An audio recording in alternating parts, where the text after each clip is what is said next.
Halo pemirsa Sinpo TV, kembali Anda menyaksikan Sinpo Dunia dengan sejumlah informasi peristiwa dari berbagai mancanegara yang kami rangkum dalam Berita Dunia. Bersama saya Dewi Manik, simak informasi selengkapnya.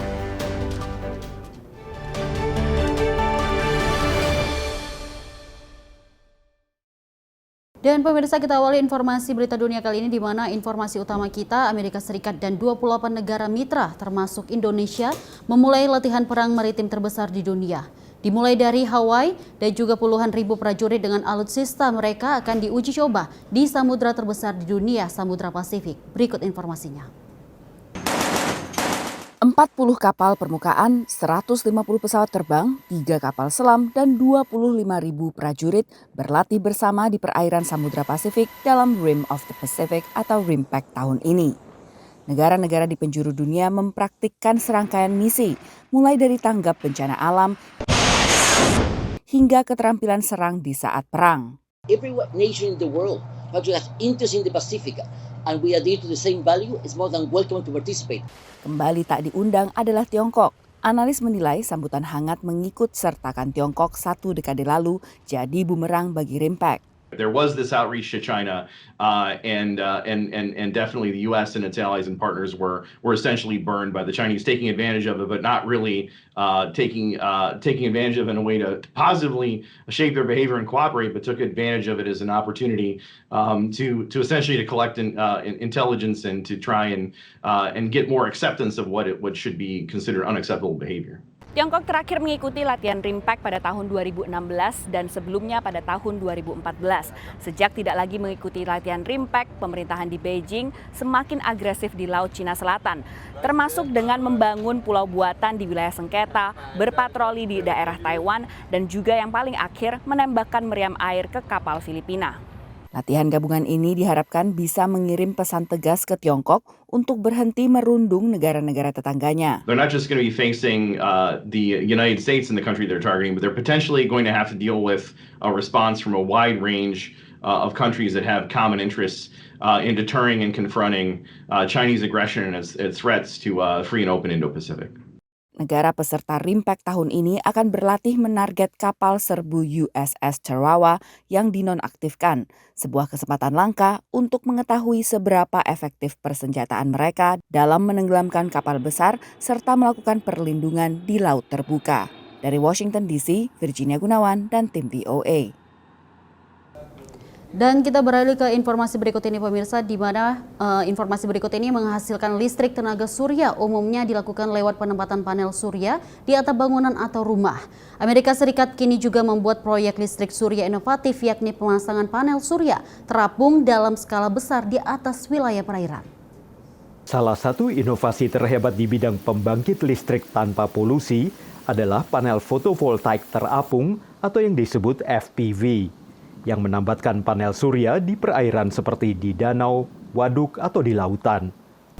Proyek surya terapung menjadi lebih menarik bila bisa dibangun di perairan yang berdekatan dengan pembangkit listrik tenaga air dan memakai jalur transmisi yang sudah ada, menurut Sika Ganzanku, peneliti di Laboratorium Energi Terbarukan Nasional di Colorado.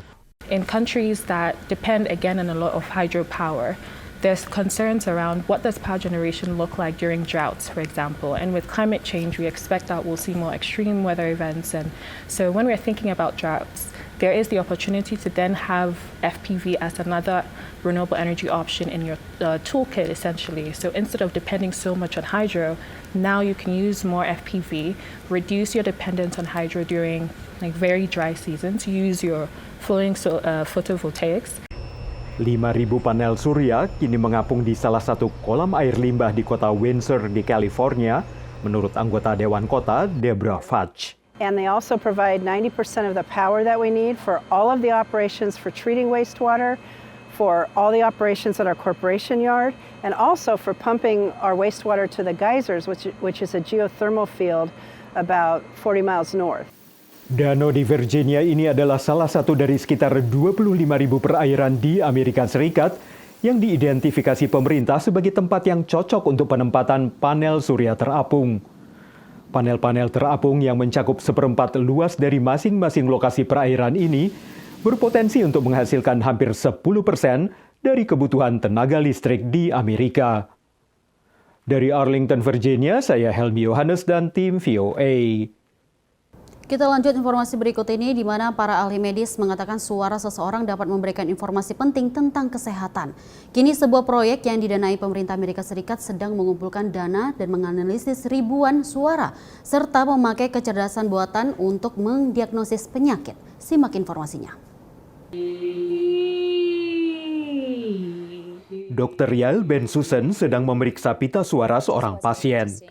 Di Pusat Suara Kesehatan Universitas South Florida, Dr. Yael merawat pasien dengan berbagai gangguan suara, seperti gangguan saluran pernapasan atas dan kesulitan menelan. Belum lama ini, ia membantu memimpin proyek baru untuk membangun database 30.000 rekaman suara manusia dan melatih komputer untuk mendeteksi penyakit melalui perubahan suara manusia. Not only to build that data, but also to develop the guidelines of how to share that data, how to collect that data, and also how to use that data for future AI research. Dr. Yael bekerja sama dengan tim yang terdiri atas 45 peneliti di 12 universitas di Amerika Utara, serta sebuah usaha rintisan di Eropa. When sunlight strikes rainbows in the air. Mereka mempelajari sampel suara untuk membantu mendeteksi penyakit seperti Parkinson, And how hard did it hit him? kanker, Spot is on the key again. dan gangguan suara seperti kelumpuhan pita suara. Tim ini juga mempelajari gangguan mood seperti depresi dan kecemasan. So when somebody is depressed, sad, has anxiety, of course, their speech changes.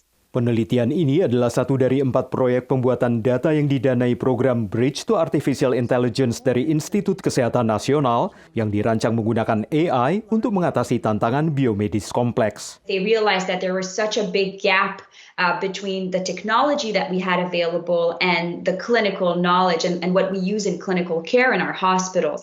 Mereka melakukannya dengan tetap menjaga privasi peserta. We want to think about the ethics associated with collecting people's voices. And how do we keep it private? Penelitian pengumpulan rekaman suara untuk mendeteksi penyakit ini dijadwalkan mulai mendaftarkan para pesertanya tahun mendatang. Dari Arlington, Virginia, saya Helmi Yohanes dan tim VOA. Informasi kita lanjut di mana para petani di Rajasthan, negara bagian bergurun di India, sudah lama memelihara tanaman keras yang bisa bertahan di suhu tinggi. Kini sejumlah warga mencoba membuat usaha penanaman sayuran kebutuhan sehari-hari dengan teknik pertanian modern di kawasan gurun ini. Para buruh pertanian di India ini secara perlahan mempelajari keterampilan memelihara sayuran eksotis yang sebelumnya tidak pernah mereka kira bisa tumbuh di negara bagian Rajasthan. Di sini tingginya suhu musim panas dan kurangnya air membuat tanah gersang. Rajnus Agarwal, seorang insinyur yang aktif bepergian, mulai memelihara tanaman seperti paprika, tomat ceri, dan stroberi di lahan keluarganya untuk mendapatkan sayuran yang tidak tersedia di kota kelahirannya Jodhpur. Usaha ini berdiri 2 tahun lalu pada masa pandemi COVID. You know, if you had to eat a burger and you wanted lettuce, there was no lettuce. If you wanted, let's say, to make a stir fry, there was nothing really here to be able to cook something. So we said, okay, why don't we grow our own veggies? Ada proses belajar untuk menghijaukan gurun dengan tanaman eksotis. Teknik pertanian modern seperti irigasi tetes membantu menghemat air di wilayah yang permukaan air tanahnya sangat rendah. Dengan suhu hampir 50 derajat Celcius selama musim panas, banyak tanaman dibudidayakan dalam rumah kaca. They help us in reducing temperature, increase humidity, control moisture. We've got sprinklers in the greenhouse wherein we can do fogging from the top and which allows us to lower down the temperatures.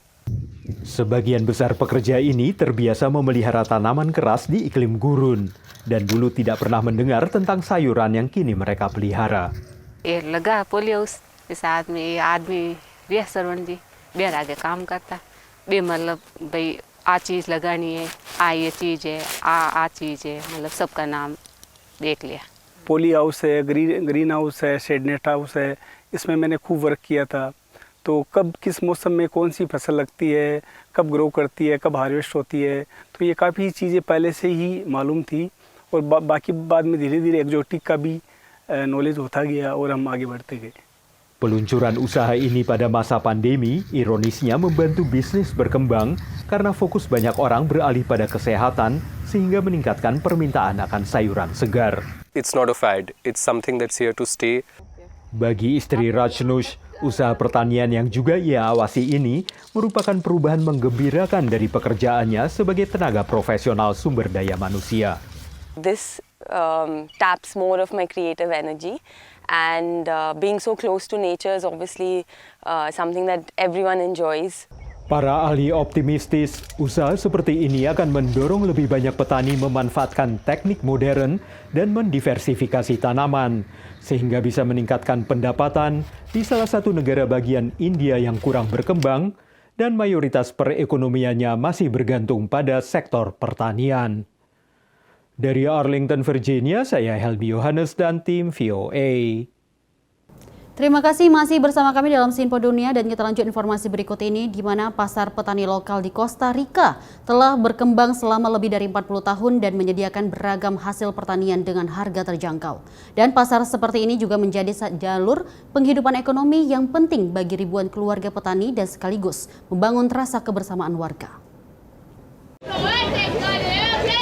Ini hari Sabtu seperti biasa di Pavas, sebuah kota di luar ibu kota Costa Rica, San Jose.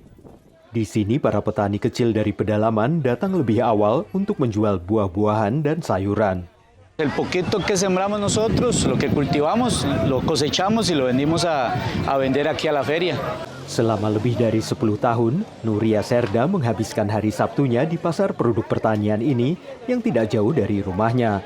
Di sini ia bisa menemukan semua yang ia butuhkan dengan harga terjangkau. Es un rato que yo paso súper feliz. Como, me compro algo, todo aquí.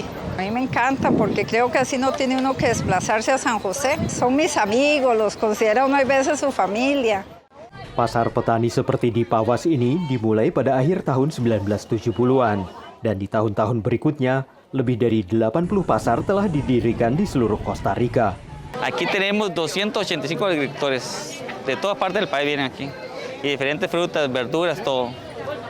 Pasar seperti ini membantu menghidupi ribuan keluarga, sekaligus mempromosikan pertanian dan pariwisata Costa Rica. Aquí podemos encontrar todos los productos que nosotros sembramos, los agricultores. Aquí pueden encontrar lechuga, rabanitos, platanitos. Pasar petani menyediakan pilihan kebutuhan sehari-hari dengan harga terjangkau bagi konsumen di Costa Rica, negara yang dianggap sebagai salah satu negara termahal di Amerika Latin. Me encanta porque es muy dinámico, sobre todo apoyar al comercio de los campesinos. Las cosas son deliciosas, todo muy fresquito, delicioso. Los precios son muy asequibles. Bagi para pelanggan tetap, pasar petani mingguan ini telah berkembang menjadi titik pertemuan budaya dan komersial, serta menumbuhkan rasa kebersamaan dan saling menguntungkan. Ahí ganamos todos, gana el consumidor y ganamos nosotros por lo mismo, porque no hay intermediarios. Dan bagi Nuria Serda, kunjungan ke pasar ini telah menjadi seperti ritual mingguan, serta kesempatan untuk membeli sayuran dan buah segar dengan harga terjangkau. Dari Arlington, Virginia, saya Helmi Yohanes dan tim VOA. Kita lanjut informasi berikut ini, pemirsa, di mana upaya mengurangi ketergantungan Eropa pada energi Rusia telah ikut mendorong pengembangan bahan bakar nabati baru. Spanyol mempelopori pemanfaatan biji zaitun untuk membuat bahan bakar pesawat yang telah diuji coba sejumlah maskapai penerbangan. Dalam Forum Ekonomi Dunia di Davos, Swiss belum lama ini, Presiden Komisi Eropa, Ursula von der Leyen mengatakan tidak boleh ada waktu yang terbuang dalam transisi menuju ekonomi energi bersih. In less than 3 decades, we want to reach net zero. In less than 3 decades, we have to reach net zero. Industri penerbangan sering dianggap sebagai musuh dalam perang melawan perubahan iklim. Menurut Organisasi Penerbangan Sipil Internasional ICAO, diperkirakan ada lebih dari 200.000 penerbangan per hari di seluruh dunia pada pertengahan tahun 2030-an. Bahan bakar yang lebih ramah lingkungan adalah satu-satunya cara bagi maskapai penerbangan untuk memenuhi target emisi karbon global. Di Spanyol ada prakarsa pemanfaatan limbah organik dari biji zaitun untuk membuat bahan bakar penerbangan yang berkelanjutan. En Andalucía casi el 25% de la superficie mundial de olivar, con lo cual pues tenemos un sitio con alta cantidad de producción. Entonces pues, aquí lógicamente hay mucho interés en poder aprovechar toda esta biomasa para poder transformarlo pues, en estos combustibles o en otros productos también. Dalam sebuah proyek percontohan dengan produsen bahan bakar nabati Cepsa, 200 penerbangan dari 6 maskapai yang memakai bahan bakar nabati 4,5% dari biji zaitun dan limbah sayuran lainnya melakukan penerbangan komersial dari Bandara Sevilla pada akhir November. Penelitian sedang dilakukan untuk menghasilkan bahan bakar serupa untuk mobil yang tidak memerlukan perubahan signifikan dalam teknologi otomotif dan memungkinkan bahan bakar itu menjalankan kendaraan yang sudah ada di jalan pada saat ini. Entonces vamos a intentar obtener desde la biomasa el biocombustible más parecido al que tenemos ahora, de tal manera pues, que tengamos que hacer los menos cambios posibles y podamos utilizar lo más rápidamente posible también este biocombustible directamente ya en el transporte, sea aviación o de turismo o demás.